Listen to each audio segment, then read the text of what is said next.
win. So I will have to. Game 3 is starting here. Magnus with the white pieces. A draw or a win. He will be the winner of the first match. It's must win for Arjun. Wow, and Kaya, I'm very excited. It's my childhood opening, the C3 Sicilian, probably my favourite opening in the whole of chess. Oh. At least when I was younger. And Magnus, he's playing it. I've never actually seen him play it before in a kind of crunch game, in a serious game like this. I've played it against Magnus. I've had this position against Magnus, but when I've had white, he's had black. And yeah, it's got a good, it's got a decent reputation, the opening. And pretty safe for white if you don't do anything too crazy. What do you think, Ivanka? I think it's an inspired choice. I mean, it's something that Erigaisi perhaps wouldn't have expected, as you mentioned. And also, he's got a lot of experience playing the black side against you. And did you school him in any variations? He schooled me in the opening, but I managed to make a draw when I had white. 2009 London Chess Classic. And Magnus, OK, he's brought the white knight out via the edge of the board. That's a good tip for everyone at home. You can put your knight on the edge of the board. It's sometimes fine, but you've got to re-centralise it very quickly. And he's done that, Magnus. I didn't go for this manoeuvre against him. I went for a different setup for white. Now white's knight jumps in. This is still relatively known stuff. I've seen various games in this position. Trendy and Arjun, yeah, you're right. He would never have guessed this. Magnus, it seems to be his idea in all the openings, just to surprise his young rival, and it's been working so far. Yeah. It's thrown Arjun off balance, spending more time on the clock than we're used to, getting a bit of nerves maybe, and yeah, good choice by Magnus. And he's going to need some support, energy, Arjun Erigaisi. A lot of Magnus fans, of course, in the Good Night pub in Oslo. If you are an Arjun fan, if you want him to strike back, which I know there are a lot of people out there in the world who wants, then send him some love on social media. Use the hashtag ChessChamps. I want him to strike back. I want another game today. I don't want it to end after 3. I want a 4th game. And yeah, there's so many fans out there, and rightly so. He does, I have to say, Kai, he does have a lot of support on Twitter. A lot of people are cheering for their boy, Arjun, and he's given it his best. You know, yes, the results haven't gone his way so far, but you can see he's really tried. And that game from just now, that was just insane. Yeah. It was absolutely unbelievable. I'm still like gobsmacked, actually. Yeah. Fantastic just thinking about that game, you know, how wild it got. And I do think, even though it didn't quite go Arjun's way, he needs to do a little bit more of that. Yeah, he needs to do a bit more of that. In general, I think he maximises his percentages, he maximises his odds. Arjun, if he does make things crazy, that last game, that last chaotic tactical melee, it did work out in Magnus's favour, but it doesn't always go that way. It was very tiny margins there. It could easily have ended up in Arjun's favour. So, yeah, the thing is, what we're seeing right now, knights getting traded, queens potentially coming off, that is Magnus's home turf. That's his comfort zone. Yeah, and now that the queens are going to get traded off, I mean, what chances do you give black to grind out a win against the world champion in his element? It's going to be hard. It's not going to be easy for Arjun. I quite like his last move. The queens were probably going to get traded off anyway. So at least he's saying, yes, Magnus, we can take the queens off the board, but it's going to happen on my terms. If white goes and takes the black queen, then black's queenside pawns, which are separated right now, they're both isolated, they will connect. And at least you improve your structure somewhat. Yeah, it's going to be hard, though. It is going to be hard. But 2 games in my database. One from 2010, finished in a draw between Masha Klinova and Karolina Lujan, 2 strong women grandmasters, maybe international masters, in fact. And also a victory for black in the game between Nisha Mahota and Arsian Otyaev. Okay. So it's possible. Black is undefeated in this position, it looks like. And Magnus is thinking, how can he get the queens off? How does he guide the game to safety? Arjun is going to put up a fight. He's still got plenty of pieces to do so. Well, remember, if Magnus wins this game, he's not only going to win the match, he will be rated at 2,900 in the tour. And actually, I have some massive numbers. So, of course, he lost to Hans Niemann on purpose in the preliminaries. If he hadn't lost that game, his rating right now would already be above 20. He would be at 2905. And more impressively, his performance rating in this tournament would have been 3,000. 3,000, wow. Is that even possible? Apparently. I mean, it's never been possible for most mortals, but Magnus, he's an exception, right? And, I mean, that's another level. Yeah. Have we ever seen that? it's not, I think, in such a large sample size with so many games. He's played, remember, 15 games in the prelims. How many games in the knockout so far? 4, yeah. Yeah, I mean, he's played over 20 games in this tournament. 3,000 has been reached before. Magnus has got there before, I think, in one tournament in China in 2009, but that was fewer games. That was just 9 games. It's another level we're seeing right now from the world number 1. Wow, wow. But that would only have been if he hadn't lost. I think he lost 15 rating points losing to Hans. But definitely, if he wins this game, probably tomorrow, he can actually reach a performance rating of 3,000. And winning this game, he will reach 2,900 in the tour ratings. And if he draws this game, is he kind of close? He's close. Then he can do it tomorrow. All right. And, well, it's a critical moment for Magnus Carlsen. Will he trade off queens? Will he try to force black to trade off queens themselves? So we'll see what happens there. But whilst the players are thinking, well, our viewers, you guys are just amazing, sending us some selfies. And we have a selfie from Jetlix Arts, who says, "Go, go, Super Magnus," and sends us greetings from the Philippines. That's David's cape. Yeah, there's the meltwater sign, right? That's right. In the middle. Yeah. Very cool artwork. Very good. And there we do see a trade of queens, and the white knight steps forward. And we have another selfie from Martin Rossini, who says, "The kings battling for their reign. White, sunny Buenos Aires, witness it all." And then he asks this question: when do you have the battle of the sexes between Kaya/Ivanka against Simon/David? Well, it's going to be you, Ivanka.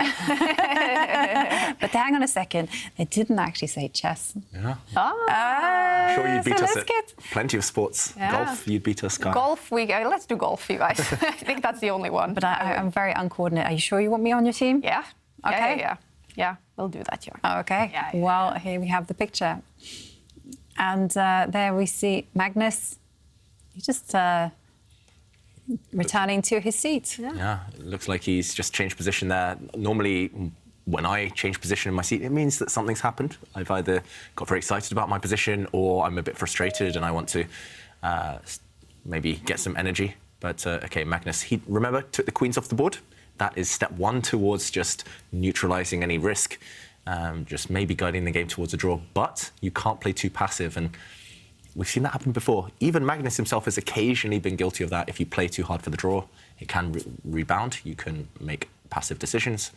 He's brought his bishop out, and it feels a bit loose for white. White's knight in the centre is nice, but some pressure there. The dark squared bishops. It looks like a pin. Somehow I like what Arjun's doing. I like what Arjun's doing as well. You know, he's got very nice pawn structure, and he has good pieces. And like you said, there is a lot of tension in the standoff between the dark squared bishops. I was thinking about when you said about Magnus taking negative decisions. I suddenly had memories of his game against, well, his match against Duda. Yeah. Yeah, he had it in the bag. He just needed, I think, half a point more. And he just kept taking these passive decisions, and he turned a winning position into a promising position. And then we could see the trajectory go down and down until he finally lost it. And the bar is going up for Arjun now. Yeah, and Magnus shook his head, yeah? Yeah, you're right, Kai. I was about to point out, Magnus definitely didn't look happy. He's gone back to covering his mouth, poker face, that kind of defensive body language. And he's got to defend on the board for a few moves. I really like what Arjun did with the black rook. That was unexpected. It's rare. Magnus shaking his head again, and quite significantly. But yeah, it's rare to see a black rook defend, or kind of develop itself, sorry, kind of this way up the board. Normally you see the black rooks, or either side's rooks, come across. Normally you don't see them step up, develop on their starting file. And white has been forced to retreat.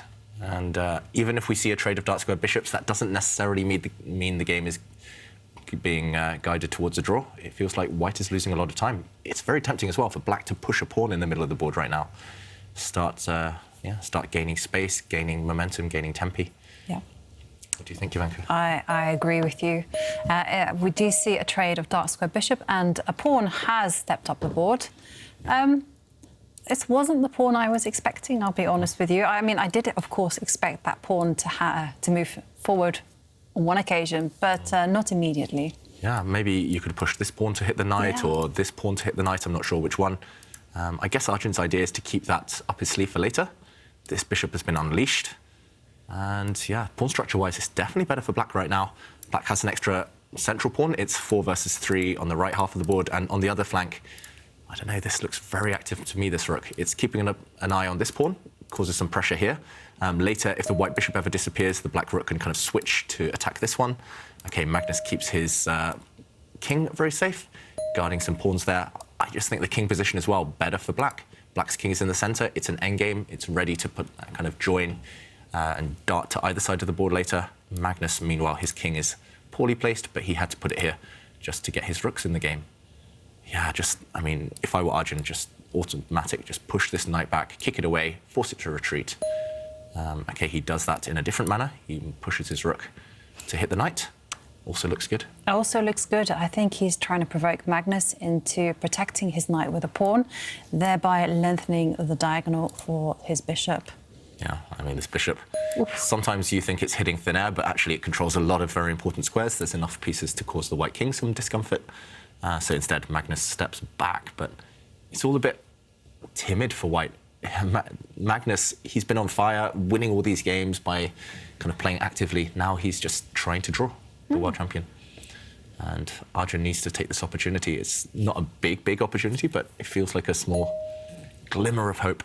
Yeah. He brings his remaining piece into the game. That black rook was doing nothing. Yeah, just Magnus, he needs to somehow trade off a set of rooks, trade off all the rooks if he can. If he trades off all the rooks, should be a draw. But right now, if you compare those pieces, it's clear that blacks are more active than whites. It's not easy to trade all the rooks, I have to say, really because the rook standing there on the A line actually has a target. So black can start bullying white with this factor. Yeah. And I really like your plan of just taking the space on the right side. For me, it's like, just do it. Do it, Arjun. Push the pawns, grab as much space as possible. And come on, put Magnus under some pressure. Yeah, I think Magnus is stunned to feel the pressure. He just wants to get today done, but that's not normally a good mentality. OK, he just pushes a pawn. Again, very solid. This pawn is no longer vulnerable now, but this structure we see from white on the left half of the board, that 3 white's pawns there, there's a hole in front of them. They're potentially vulnerable to knights jumping in later. Yeah, I don't like it. Feels a bit, yeah, it's not ideal for white.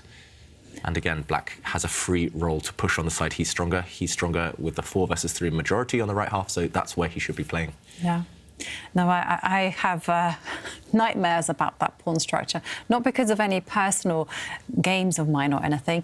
It's to do with when I was a child learning, I found it very difficult to read books. So my father would read books with us, and he would buy all these old Soviet books, and we'd sit there together as a family, and he would say, "This is the triangle. It's terrible. It's terrible." And he says, "Look at them. They can easily be restrained." And I just remember that so vividly. And I remember also that one of his things was that he would set up a position, and then he would kind of take all the pieces away, and we'd have to recreate that position. And that triangle was one of those exercises.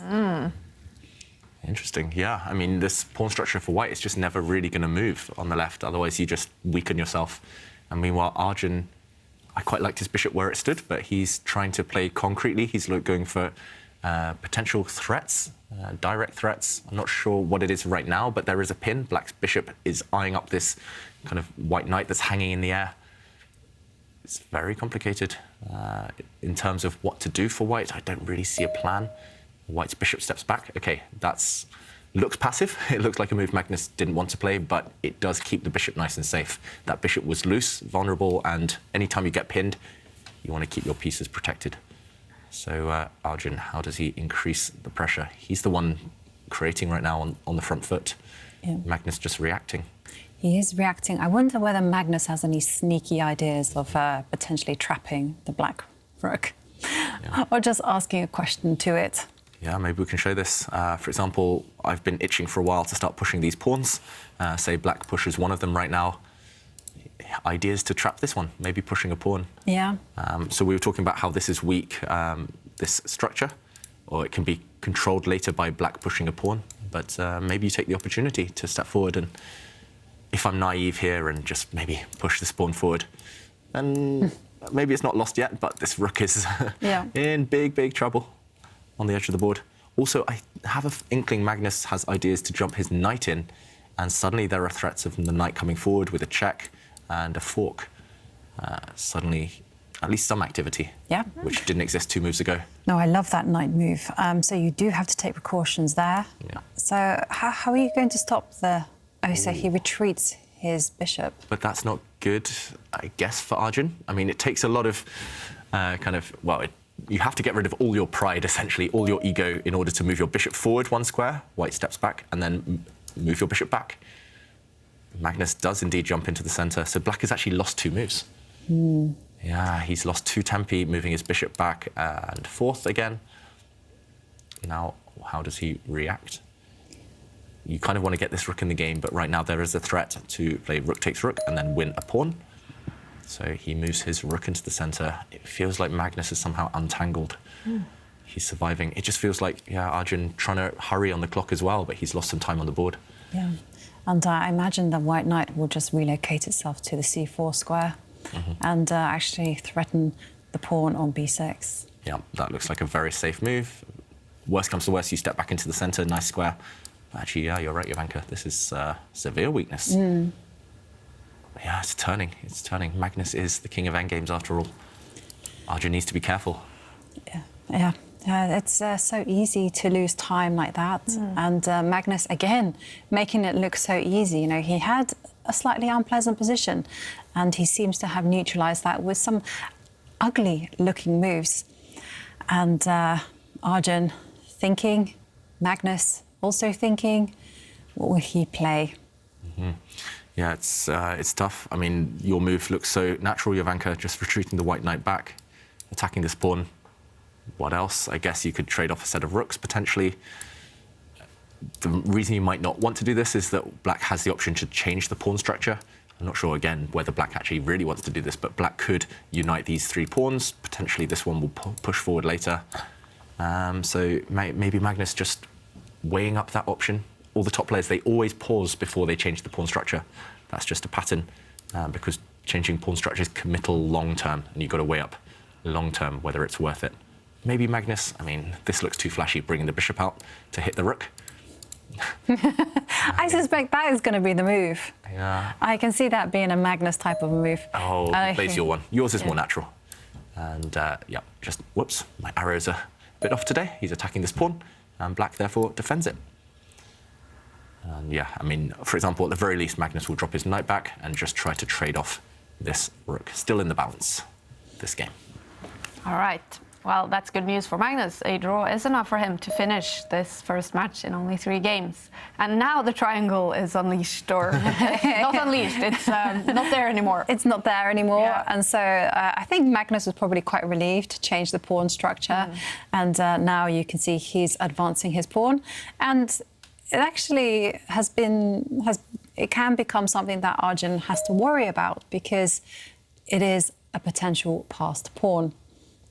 And, well, the rooks have left the board, the bishop centralises itself. I'm thinking that there's going to be a turn and that this white, who stands maybe that slightly bit better. Yeah, and look how Magnus, he loves to do this in middle games, end games these days. Just pushes all his rook's pawns forward. That means the A and H pawns. He just pushes them, gains space. It's the end game. So you often see pawn races later on, one side pushing on one flank, the other side pushing on the other side. And Magnus always seems to be winning the races because he just plants his pawns as far up the board as possible. Now, I was about to say he's going to make an entry path for the white king towards the centre. The white king needs to centralise for later. It feels like he's just going to keep the status quo forever, just going to sit.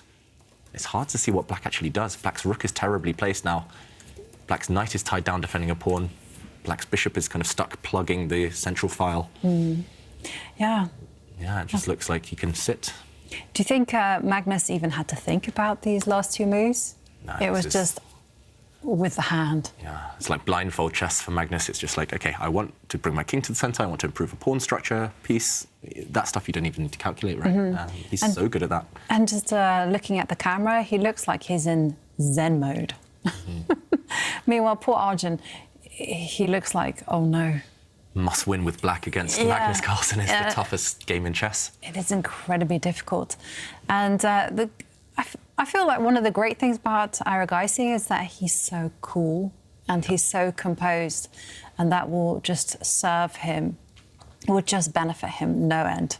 Yeah, he needs that youthful optimism now. I'm a bit older and I'm a bit jaded. I'm like, oh, if I had black in this position. OK, draw, let's go to tomorrow. But Arjun, he's young, he's still capable, he's still full of tricks. He's got to believe that he can do it. But do you know what Simon in the bar would say? What do you do now? You don't need to resign, you can offer a draw. Yeah, offer a draw. And it would be the same thing. Resign. We do miss our ginger GM. I think he's having a great time. I think he's not missing us one bit. No. That's his favorite place in the world, in the bar, playing chess at the same time.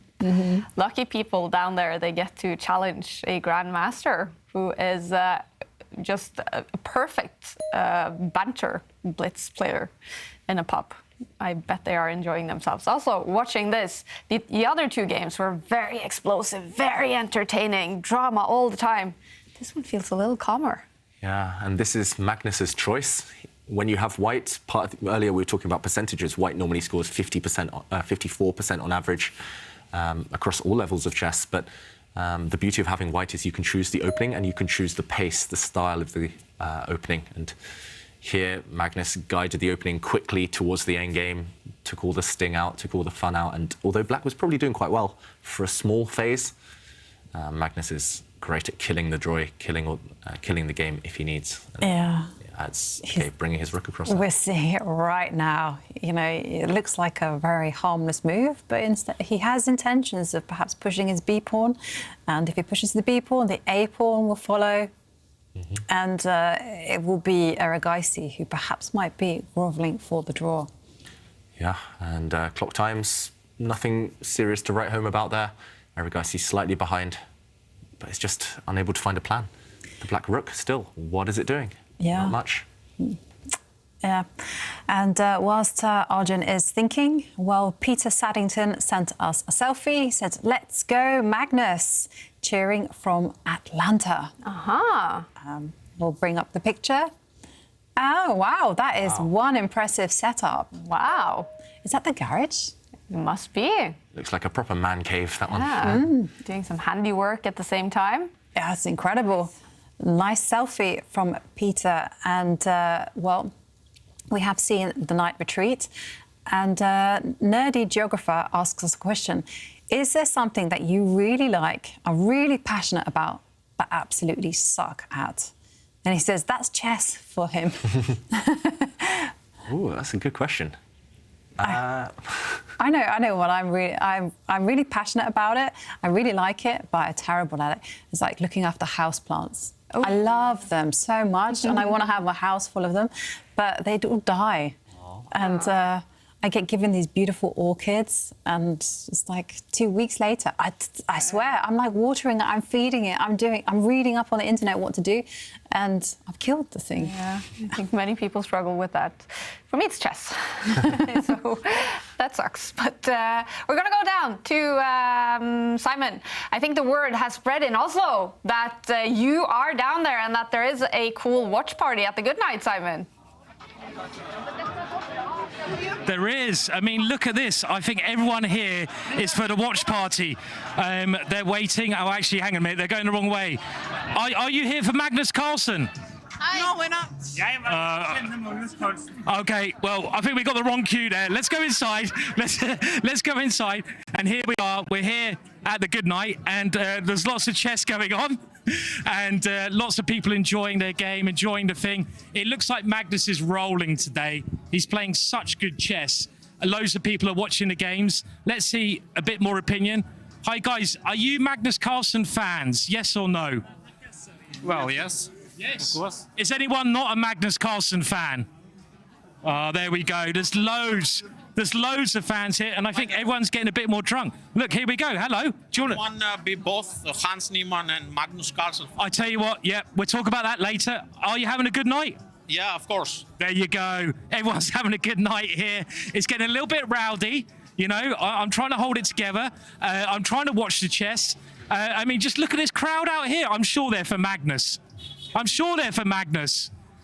Yeah, there we go. Anyway, back to the studio, and it looks like it's going to be Magnus's day today. It certainly does, Simon. Enjoy yourself. It could be an early night for many people. If Magnus gets a draw in this game, the bar says 0.0 is a draw. Definitely the most likely.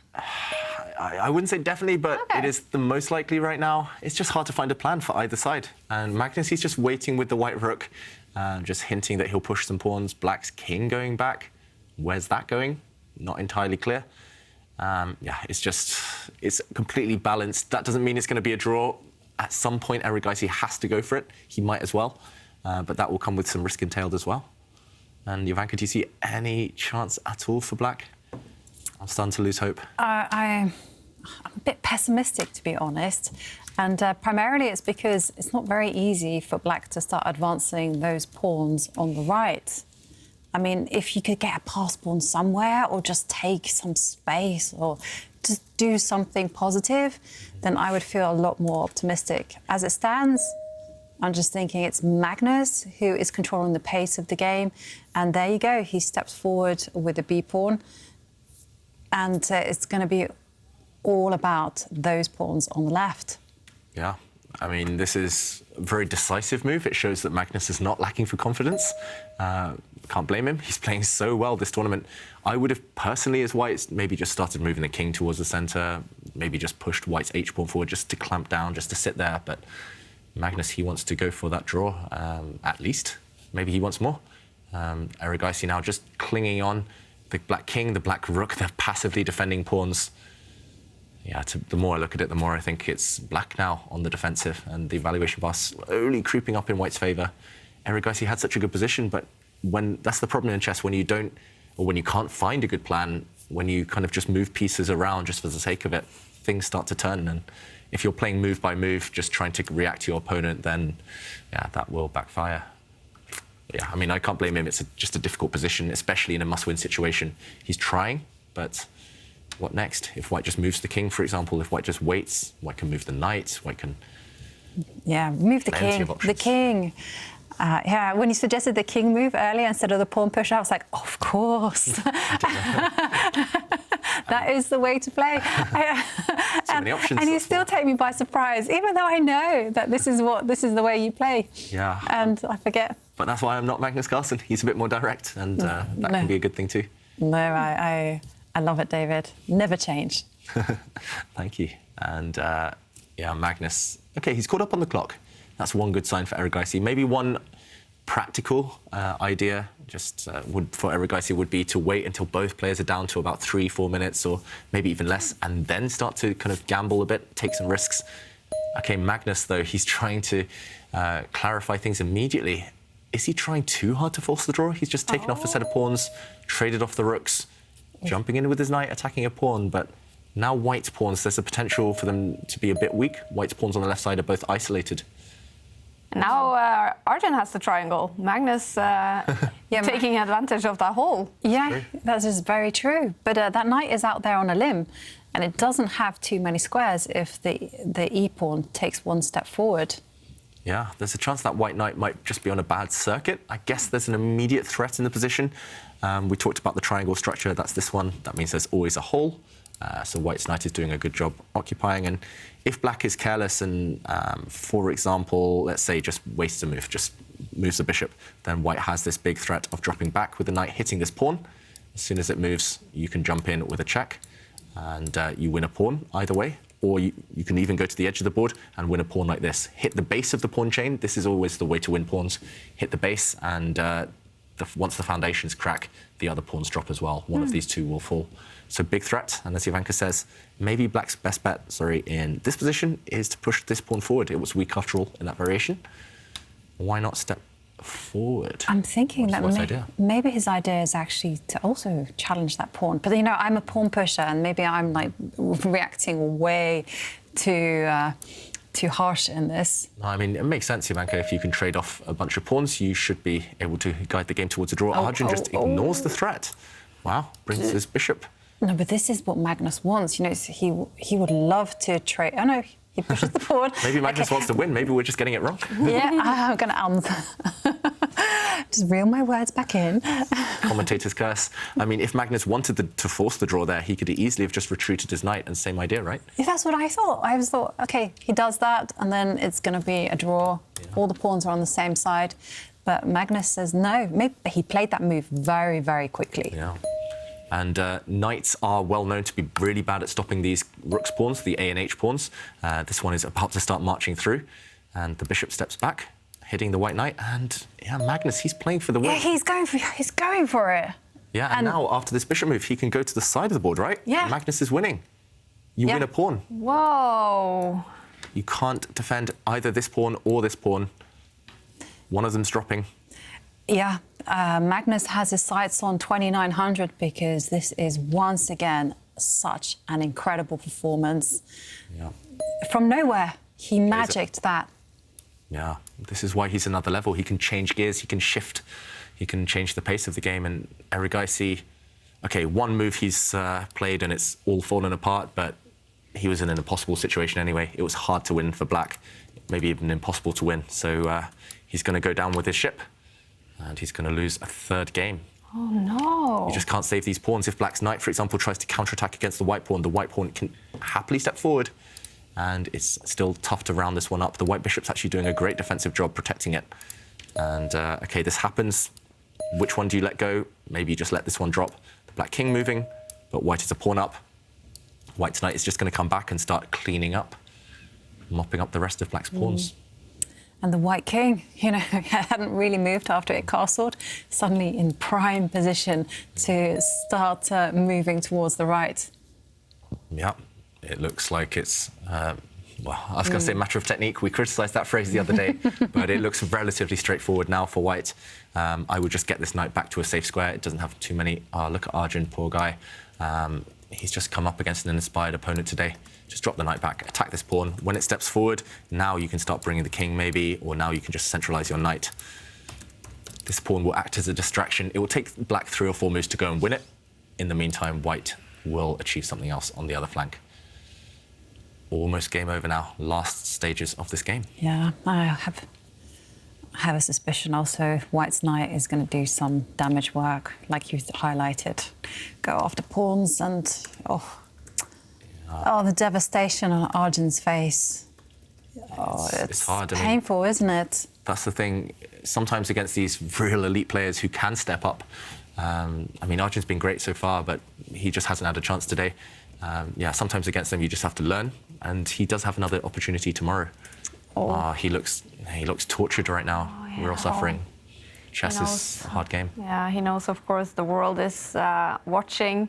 A big chance to play against the world champion in a match, but it hasn't been his day. And we have to also say Magnus Carlsen is playing some of his best chess this season on the tour. Yeah. Incredible. He's playing like a legend, and poor Arjun, you know, my heart really feels for him. But, you know, he will come back stronger, and he has another matchup tomorrow. So don't lose the faith, Arjun. And the great thing, though, is that he has a fantastic support network around him. Yeah, the family, great coaches as well. Yeah, Arjun, still, it's only going to be half-time after today's match. Mm-hmm. Yeah. Still plenty of opportunity. OK, here the white king comes. The white a-pawn drops, but we will see. OK, Magnus reacted. Oh, did he blunder? Yeah, he kind of blundered away the win. But is he losing? No. Is it going to be a draw? Probably. Yeah, but might still win. But, yeah. I think he's realised that once the white king starts coming towards the centre, it still looks winning to me. Oh, it still looked winning to me, but once the white king starts coming, there will be a way to kick it out of the middle of the board. But yeah, still 0 risk. And yeah, the win's gone, but the match, well, today's one match will be over. White is just going to push his g-pawn now. Arjun's still on the defensive, despite clawing his way back somewhat. Maybe Magnus is annoyed that the 2900 rating might be disappearing. We know he loves those numbers. Yeah, he seems to be in such good form, but probably he expects to win and expects to play very good chess. And so this will annoy him that he lets slip a win. Yeah. And I must say, this tournament so far, at least, it's probably the best I've seen Magnus play since 2019. Since he was just destroying everyone. I mean, he's been on a roll. He won, what was it, 9 games or something in the prelims, and then straight through here. So far, without any playoffs. Okay, a trade of pawns. The reason this should be a draw is because simply both sides are running out of material. We'll see a bunch more exchanges. Both sides are likely to create pass pawns at some point.